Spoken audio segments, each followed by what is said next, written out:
Diablo, Moon of the Spider by Richard A. Knaak. Concerned about the growing darkness in the Western Kingdoms, the Necromancer Zayl journeys to Westmarch to restore the balance. Amid his quest, he crosses paths with Lady Celine Nasardo, the last heir to an ancient house who seeks a necromancer to help convene with her late husband.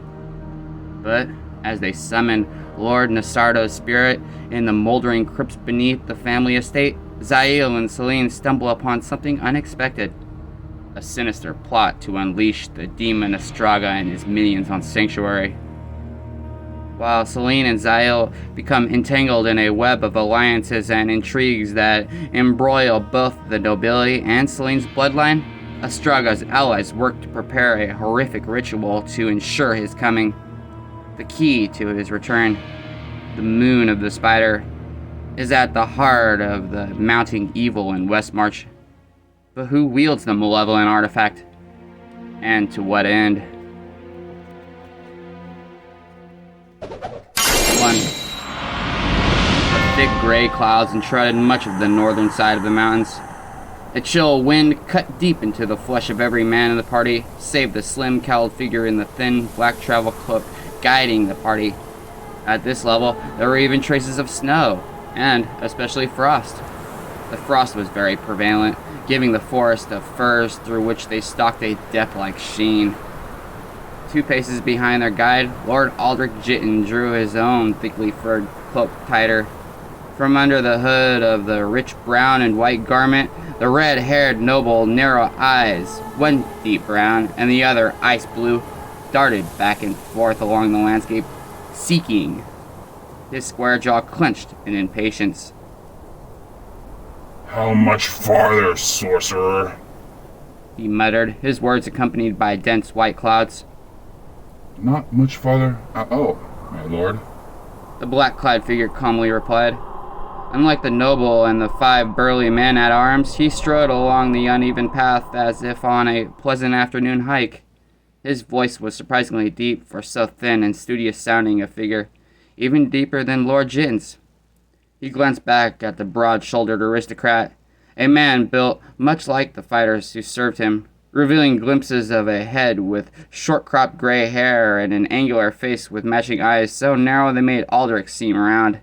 The skin had a darker, slightly yellowish cast to it, almost as if the speaker suffered jaundice.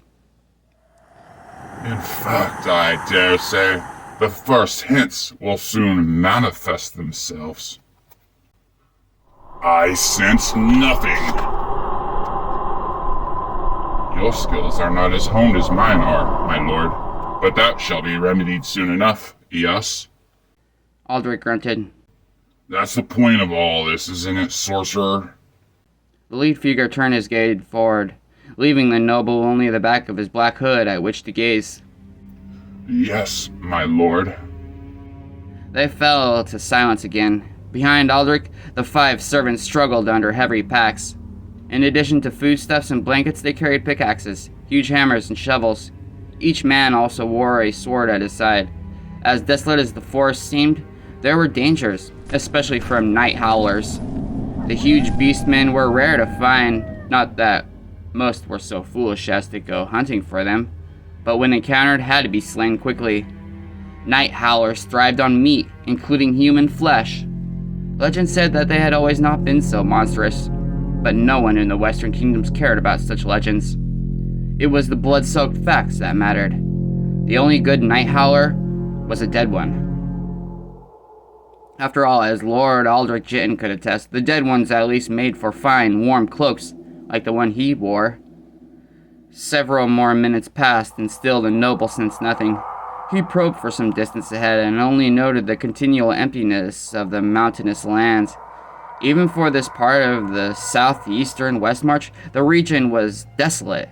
Not at all like the lowlands, where the lush, rich soil and pleasant rainfall made this part of the Western Kingdoms the envy of all other regions of the world.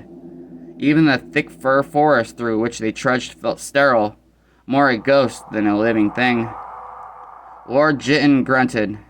And this had once been the heart of the ancient Westmarch? This had once been where the vast dominating estates of the Sons of Rakis had loomed over the first beguiling kingdoms of the land.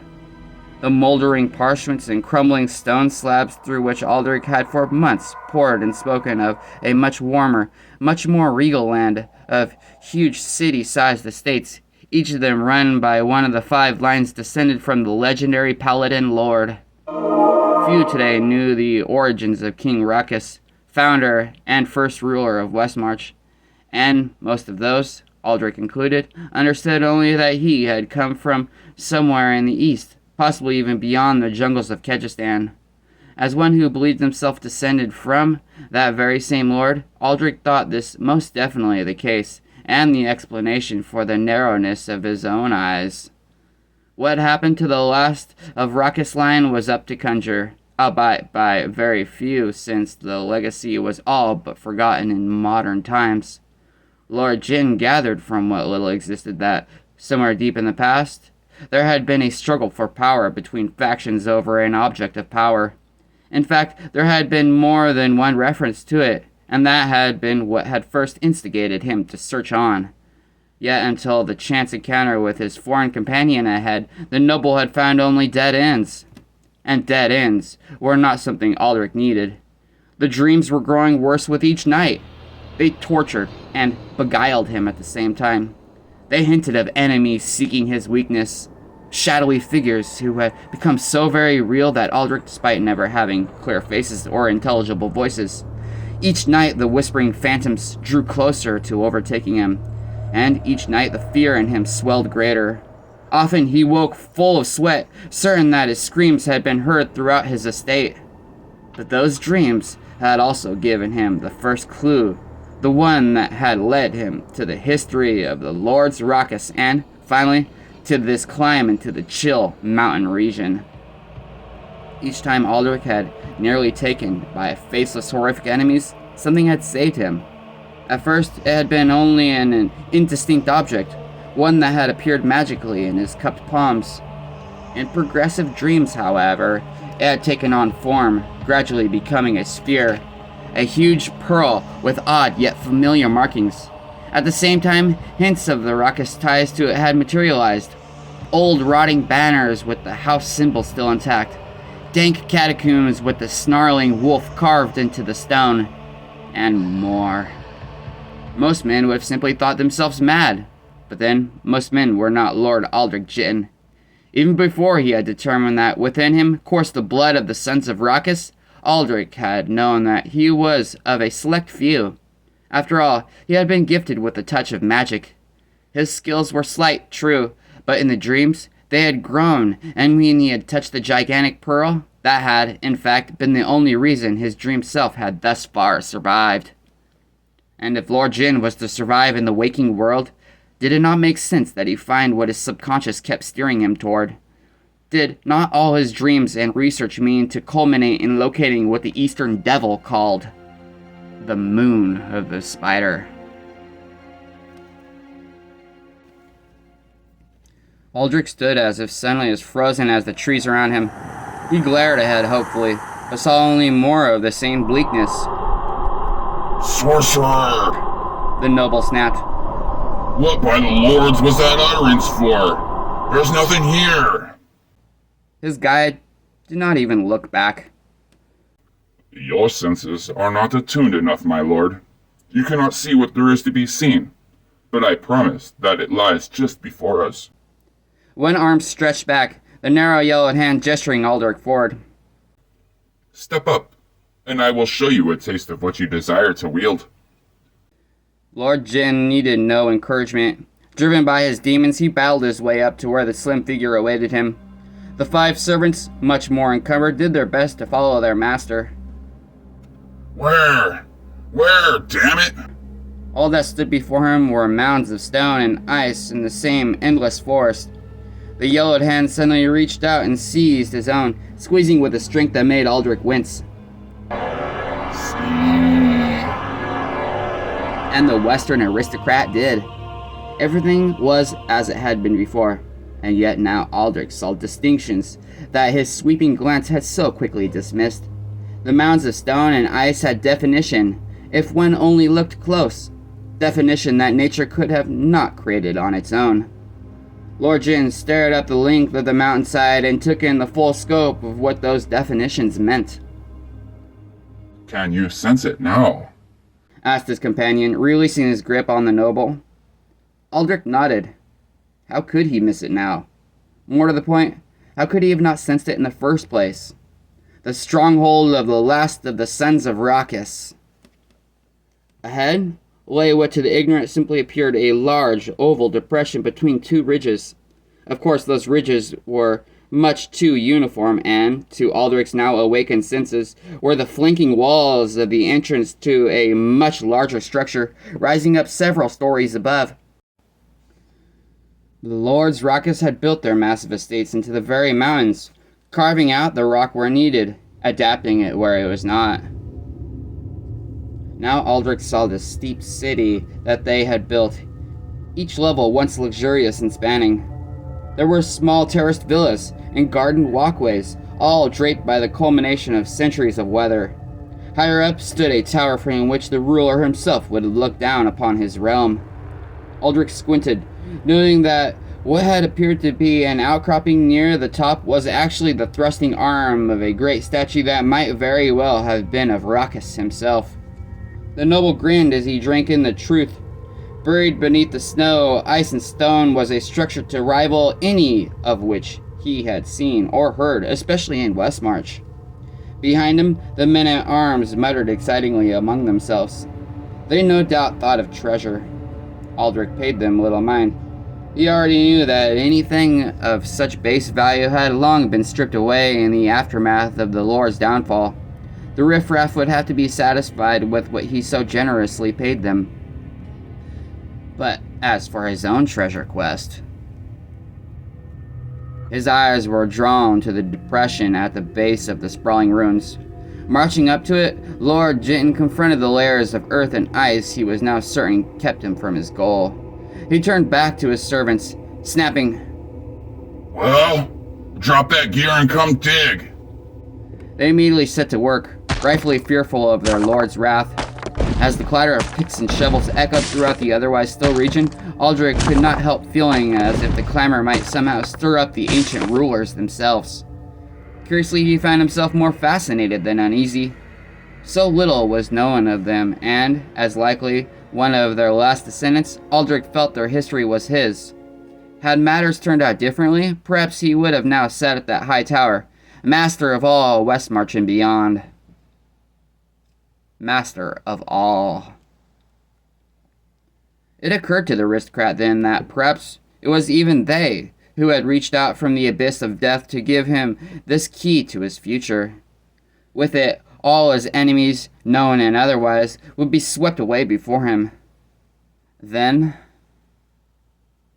a heavy-set, flaxen-haired servant wielding a pickaxe abruptly screamed. He and his weapon fell through a sudden collapse in the ice and rock, and a darkness like a hungering mouth swallowing him in an instant. The other workers leapt back rather than risk themselves in a vain attempt to save him. Lord Jitan reached the hole just in time to hear the fatal thud. He ignored the mishap, instead eagerly peering down into the darkness. A light! I need a light! He ordered.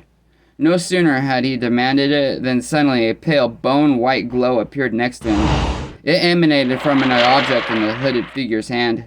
The voluminous sleeves of the cloak obscured it from Aldrich's view, but all that mattered to the noble was now he had the means by which to see what lay within the mouth.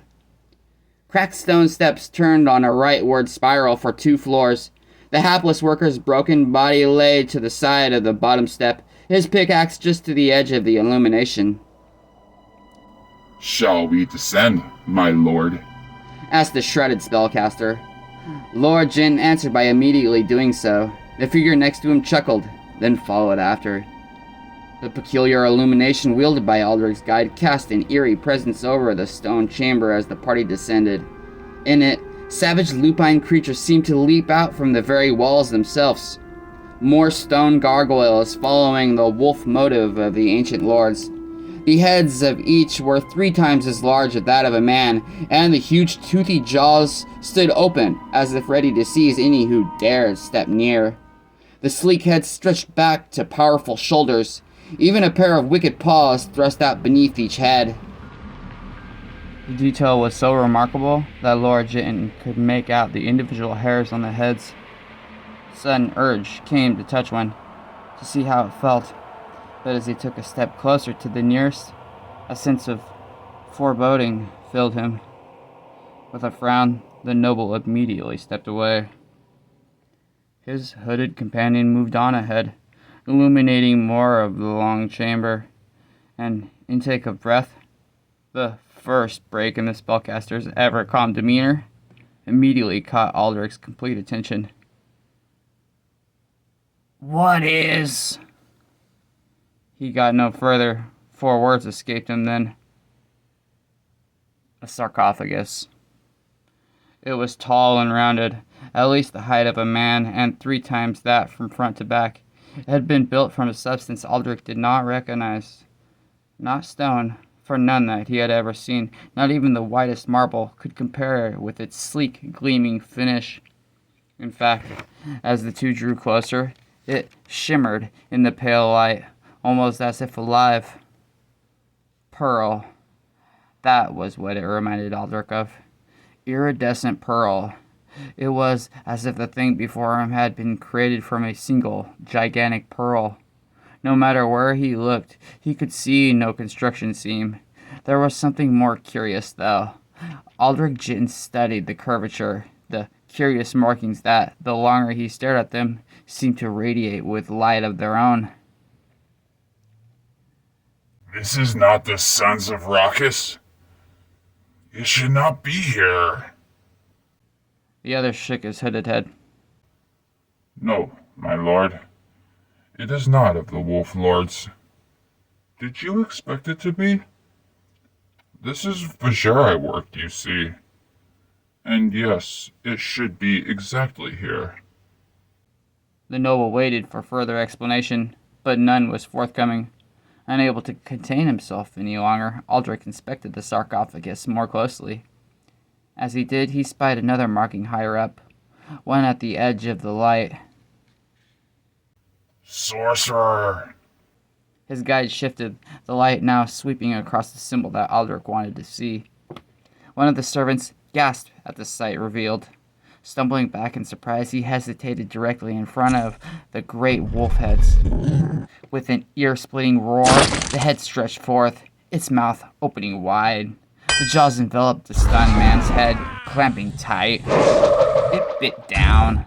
The headless body tumbled to the floor. Immediately, the stone wolf receded to its previous position, then stilled. Its jaws remained shut, but crimson dots now dotted the floor beneath. The remaining 3 attendants started retreating to the steps, but a fierce look from Lord Jitan drew them forward again. Satisfied of his control over him, he gazed once more in rapt attention at the symbol draping the upper part of the elaborate sarcophagus. Despite forces he could now feel emanating from within, Aldrich did not hesitate to bring his fingers up and trace along the vivid crimson outline that had so frightened his followers. A huge circle, and within it, the stylized shape of a menacing, 8-limbed creature. An arachnid.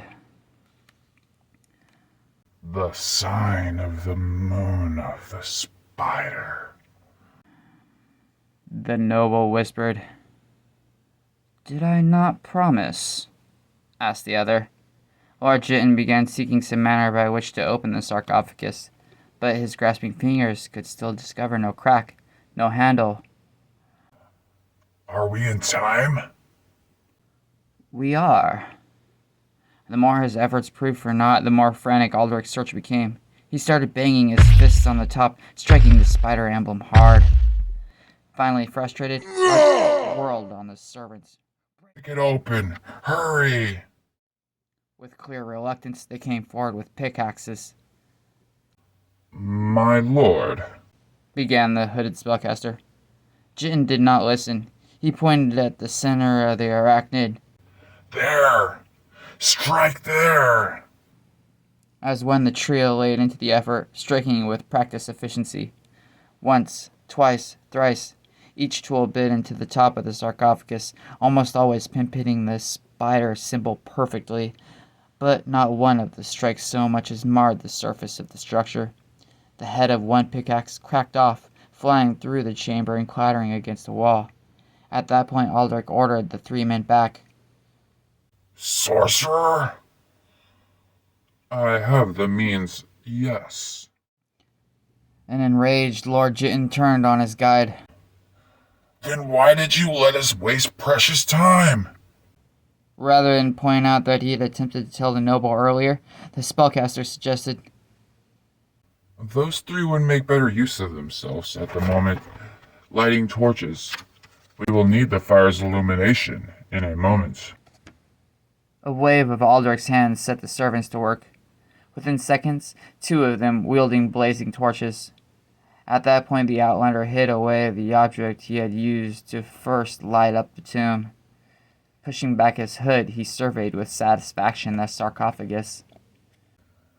I'm waiting! Snapped Aldric. Patience is essential to the balance. One hand came up. In the palm, a tiny black crystal glittered. As it is sacrifice. Suddenly, the crystal sprouted tiny legs. 8 in all. To the astonishment of all save its master, it leapt from the palm, landing readily atop the symbol on the sarcophagus. Where the pickaxe had made not even the least penetration, the 8 limbs thrust with utmost ease into various parts of the lid surrounding the center of the crimson image. There was a brief hiss, and the rounded top slid back. Lord Aldric Jitan did not question where his companion had procured the macabre key. All that mattered was that the way was open. Leaning, he eyed the contents. A long, robed form lay stretched within. There was something amiss about it. "Bring the torches up," Aldric commanded. In the fire, the occupant was revealed.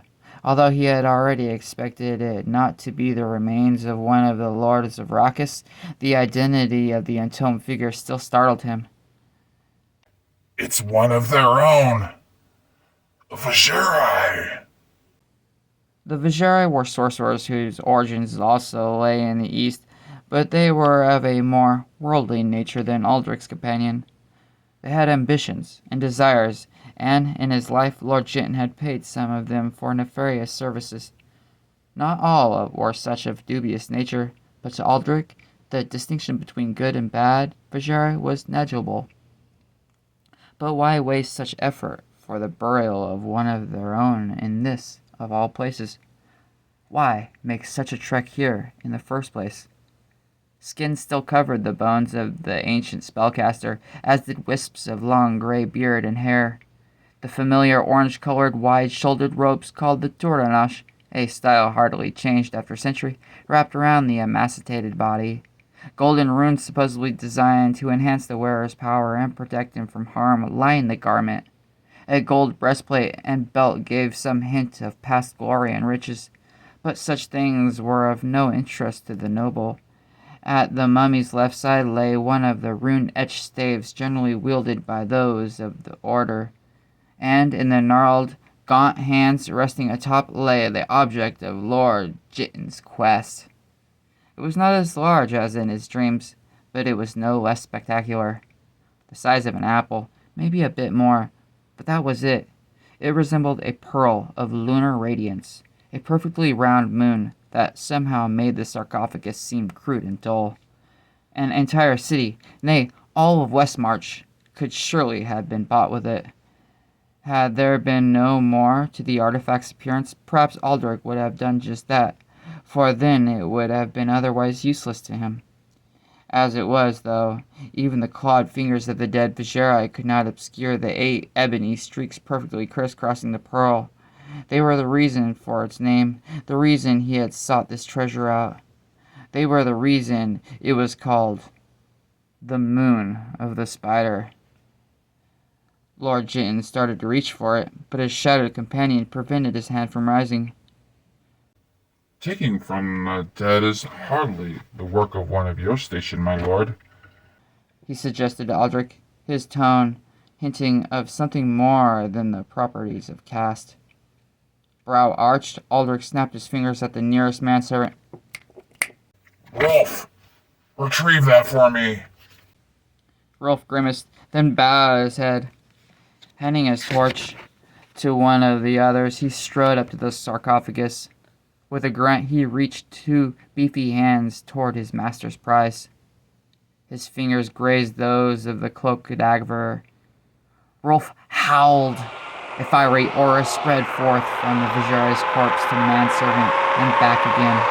The transformation took place in less than a blink of an eye. The very life essence was sucked from Rolf as Lord Jitan might have sucked the juice from a piece of orange.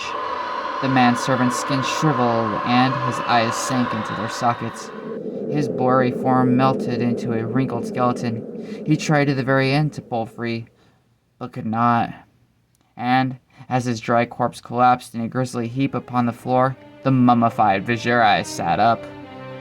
His skin was still dry and cracked, but there was some flesh beneath it now. The ghoulish visage shifted, yellow teeth suddenly barred, and the lids opening to reveal not eyes, but a sickly yellow pus. A gurgle sound arose from the empty throat, and, in that same moment, Aldrich sensed powerful magical forces arising. Something surrounded by a pale glow flew from the direction of the noble spellcaster. Aldrich expected it to strike where the ghoul's heart had once been, but instead it curved upward at the last, burying itself in the decayed figure's forehead. The cadaverous ghoul uttered a harsh gasp and crumpled back into the sarcophagus, his body turning to ash at the same time. The gray-haired man beside Aldrich quietly and calmly walked up to the dust-laden remains and easily pulled free what he had tossed at the ghoul. A dagger, but one that Lord Jitan knew had not been forged from metal. It was white, but the white of ivory, or bone. Even with the torches near, its pale illumination was still noticeable. The path of your desires is now open, my lord, Its wielder remarked. Unwilling to wait any longer, Aldric Jitan dared seize the moon of the spider from what fragments remained of the Viserais fingers. The first step, remarked his great companion. Now we must prepare for the rest. You do recall that, do you not, my lord? I recall very well, Caribitis, Aldrich murmured, using the other's name for the first time in days. He stroked the artifact as if it were a lover, tracing it as if with the sarcophagus, the lines from which it drew its name. Caribitis began removing his travel cloak. In the same calm, studious tone he ever used, he said, Then we must begin now. Time is of the essence.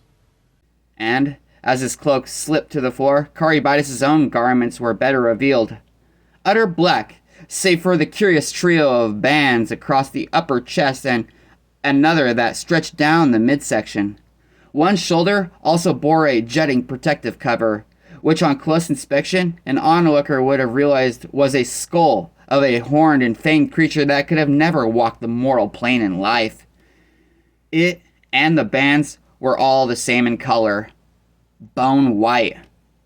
Much of what the gray-eyed spellcaster wore resembled armor of a reptilian look, with ridges and scales. Despite that, when Caribitis moved, his garments flowed as if silk and made no sound whatsoever. His leather boots rose above the knee and melded perfectly with the rest of his armor. And, at his waist, he carried the dagger which had so readily slain the undead Viserai. It still glowed, pulsating as if with a life of its own. The blade had a serpentine shape, coiling back and forth before ending in a pin-sharp point. Upon its hilt was the one symbol to mark Caribitis' identity with any certainty, an almost invisible image seared into the handle. It was the tiny icon of a serpentine creature over whom hung a pair of weighing scales. Though some might have readily recognized the beast as a dragon, only the rare outsider would know why the scales were set so. The dragon was known as Tragal, he who is the fulcrum of the balance. Tragal was as near to a god as Caribitis had, as any of his kind had. Tragal who watched over the followers of Rathma, The Necromancers.